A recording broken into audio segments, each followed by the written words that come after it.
আসসালামু আলাইকুম, সবাই কেমন আছেন? আমি আছি মিশর একটা গার্মেন্টস ফ্যাক্টরিতে চাকরি করি।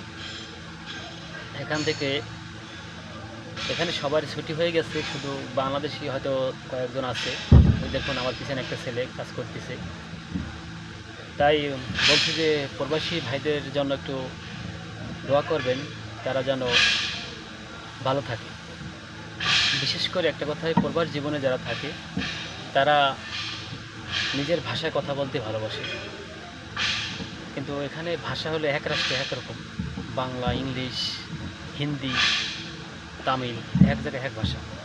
কিন্তু আমরা বা সব ভাষায় কথা বলতে পারি না, হয়তো আস্তে আস্তে কথা বলতে পারবো। যেমন আমি এখানে আসছি আজকে 5 মাস, আমি তো ভাষা জানি না। আমি মনে করি যে একটা বাংলাদেশের লোক হইলে হয়তো আমার জন্য ভালো হতো, যে তার সাথে আমি কথা বলতে পারতাম মন খুলে। তাই বিশেষ করে একটা কথা বলি, যে বাংলাদেশে যারা আছেন, হয়তো ওই প্রবাসী ভাইটা হয়তো অনেক সময় দেখা যায় কেউর কাছে ফোন দিছে কথা বলার জন্য, হয়তো অনেকে চিন্তা করে ওর সাথে কথা বলে কী দরকার, ওর সাথে কথা বলার দরকার নেই। আমি আমার মতে থাকি, হয়তো 2-1 মিনিট হলেও তার সাথে কথা বলবেন, তার প্রবাসী ভাইদের জন্য। আর বিশেষ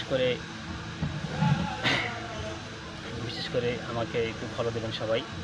সবাই সাপোর্ট করলে হয়তো ভালো হবে। এই ভাইটাকে সবাই একটু সাপোর্ট দেবেন। আসসালামু আলাইকুম।